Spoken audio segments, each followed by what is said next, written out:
ओम सर्व पितृदेवताभ्यो नमः।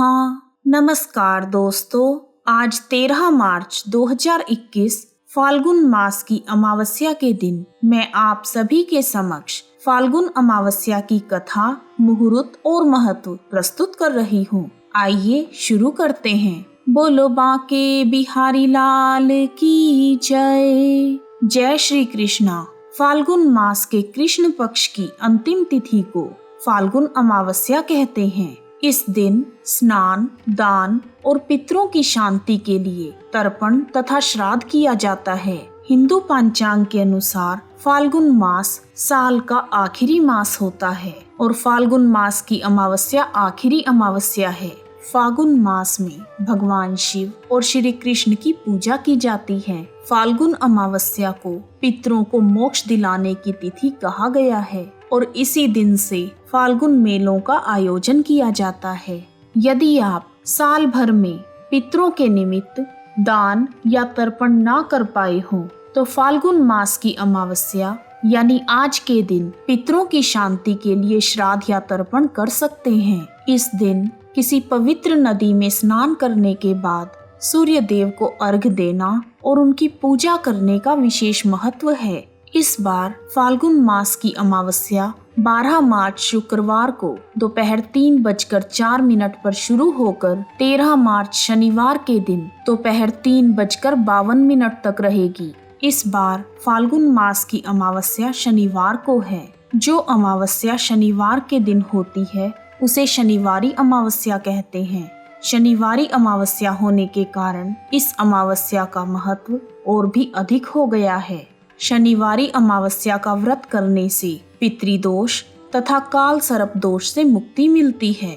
मान्यताओं के अनुसार अमावस्या के दिन पितृगण धरती पर आते हैं और अपने परिवार को देखकर जाते हैं।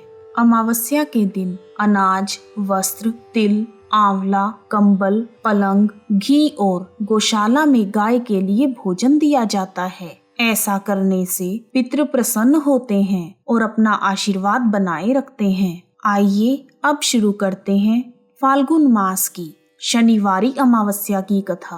पुराणों के अनुसार एक बार दुर्वासा ऋषि ने पारिजात पुष्पों की एक माला इंद्रदेव को भेंट की। इंद्रदेव ने अभिमान में चूर होकर उस माला का तिरस्कार करते हुए उसे अपने ऐरावत हाथी को पहना दिया और ऐरावत ने उस माला को अपनी सूंड से तहस नहस कर दिया। अपने द्वारा आदर और प्रेम के साथ दी गई भेंट का ऐसा अपमान देखकर दुर्वासा ऋषि क्रोधित हो गए और उन्होंने इंद्रदेव को श्राप दिया कि जिस धन और समृद्धि के बल पर तुमने मेरी भेंट का अनादर किया है वह तुम्हें छोड़कर चली जाए, अर्थात तुम श्रीहीन हो जाओ।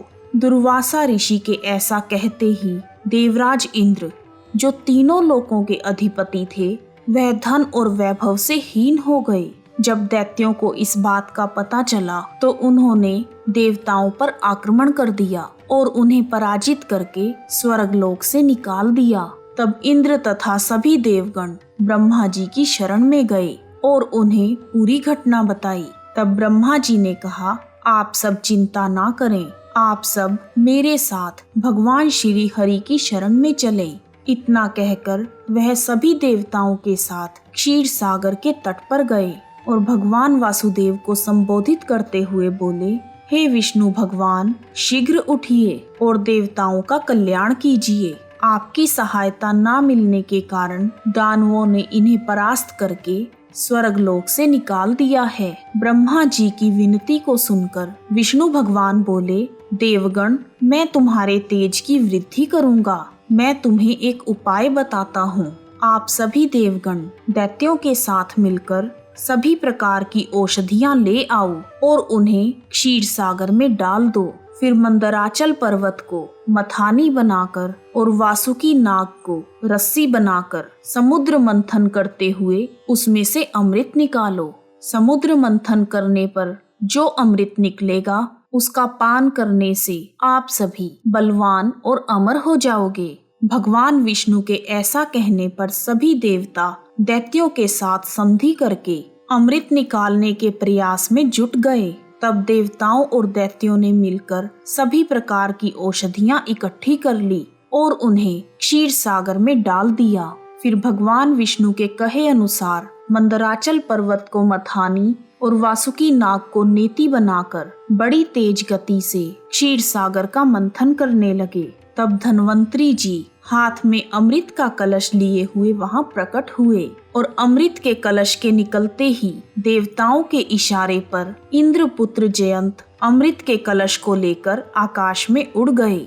यह देखकर दैत्यों को बड़ा क्रोध आया। फिर दैत्य गुरु शुक्राचार्य के आदेश के अनुसार दैत्यों ने अमृत को वापस पाने के लिए जयंत का पीछा किया और रास्ते में ही जयंत को पकड़ लिया। अमृत कलश पर अधिकार पाने के लिए देवताओं और दानवों के बीच 12 दिन तक युद्ध चला और इस युद्ध के दौरान अमृत कलश से अमृत की कुछ बूंदें प्रयाग, हरिद्वार, उज्जैन तथा नासिक में अमृत की बूंदें गिरी।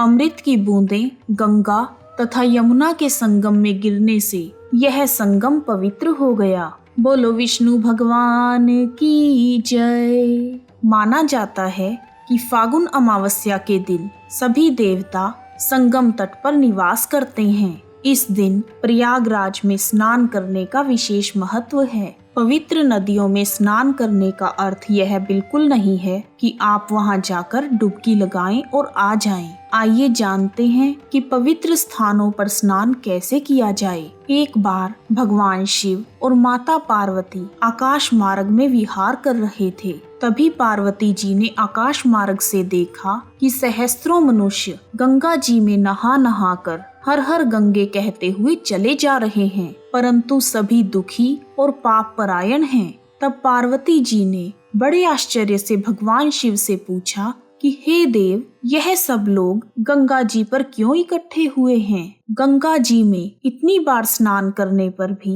इनके पाप और दुखों का अंत क्यों नहीं हुआ? क्या गंगा जी में अब शक्ति नहीं रही? तब शिव जी ने कहा, प्रिय, गंगा जी में तो वही सामर्थ्य है, परंतु इन लोगों ने पाप नाशिनी गंगा में स्नान नहीं किया, तो इन्हें लाभ कैसे होगा? भगवान शिव का उत्तर सुनकर पार्वती जी हैरान हो गई और उन्होंने कहा, सभी तो नहा नहा कर आ रहे हैं, तो स्नान कैसे नहीं हुआ? अभी तक तो इनके शरीर भी गीले हैं। तब शिव जी भगवान बोले, यह सब केवल जल में डुबकी लगा रहे हैं, मैं तुम्हें इसका रहस्य समझाता हूँ। तभी वहाँ पर बड़ी जोर की बरसात होने लगी। सभी गलियाँ कीचड़ से भर गई। एक चौड़े से रास्ते में एक गहरा गड्ढा था और वह गड्ढा कीचड़ से भरा हुआ था। तब शिव भगवान ने एक गरीब बूढ़े का रूप धारण कर लिया और गड्ढे में जाकर ऐसे लेट गए जैसे कोई मनुष्य चलता चलता गड्ढे में गिरा हो और निकलने की चेष्टा कर रहा हो। और उन्होंने पार्वती जी को गड्ढे के पास बैठा दिया और कहा कि तुम लोगों को यह सुना सुना कर पुकारती रहो कि मेरे बूढ़े पति अचानक ही गड्ढे में गिर गए हैं, और कहा कि तुम लोगों से मदद की गुहार करो। और शिव भगवान ने यह भी समझाया कि जब कोई मुझे गड्ढे से निकालने के लिए तैयार हो जाए तब उसे कह देना कि मेरे पति निष्पाप हैं। यदि तुम निष्पाप हो तभी मेरे पति को छूना, नहीं तो इन्हें हाथ लगाते ही तुम्हारे हाथ जल जाएंगे। तब पार्वती जी भगवान शिव की आज्ञा को मानकर गड्ढे के पास बैठ गई और आने जाने वालों को शिव जी की सिखाई हुई बात कहने लगी। उसी रास्ते से गंगा जी में नहा नहा कर लोगों की भीड़ गुजर रही थी। एक सुंदर युवती को ऐसे बैठा हुआ देखकर कुछ लोगों के मन में पाप आया और कुछ लोग शर्म से डर गए, तो कुछ को अपने धर्म का भय हो गया और कुछ कानून से डर गए। और जिन लोगों ने पार्वती जी की मदद करनी चाहिए, तब पार्वती जी के निष्पाप होने के वचन सुनकर वह भी रुक गए। और कुछ लोगों ने तो पार्वती जी को यह भी सुना दिया कि मरने दे बुढ़े को, उसके लिए क्यों रोती है, तू अपना जीवन देख। इसी प्रकार सैकड़ों लोग आए और कुछ ने पूछा और कुछ ऐसे ही चले गए और ऐसे ही शाम हो गई। तब शिवजी भगवान ने पार्वती जी से कहा, देखा आया है कोई गंगा में नहाने वाला।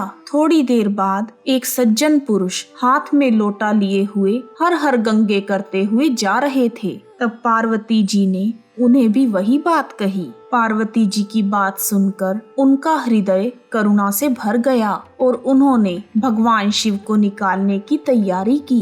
तब पार्वती जी ने उन्हें रोकते हुए कहा, भाई, यदि तुम निष्पाप नहीं होंगे तो मेरे पति को छूते ही जल जाओगे। तब उस पुरुष ने बिना किसी संकोच से दृढ़ निश्चय के साथ पार्वती जी से कहा, माता, मेरे निष्पाप होने में तुम्हें संदेह क्यों होता है? देख नहीं रही, मैं अभी गंगा जी में नहा कर आया हूँ। भला गंगा में गोता लगाने के बाद भी कभी पाप रहते हैं? मैं तुम्हारे पति को निकालता हूँ। तब उस सज्जन पुरुष ने लपक कर वृद्ध रूप में भगवान शिव को उठा लिया। तब भगवान शिव और माता पार्वती अपने असली रूप में प्रकट हो गए और उन सज्जन पुरुष को दर्शन दिए। उसके बाद भगवान शिव और माता पार्वती ने वहां से प्रस्थान किया और रास्ते में भगवान शिव ने कहा, इतने लोगों में केवल इन्होंने ही गंगा स्नान किया है। इस प्रसंग के अनुसार जो मनुष्य बिना श्रद्धा और बिना विश्वास के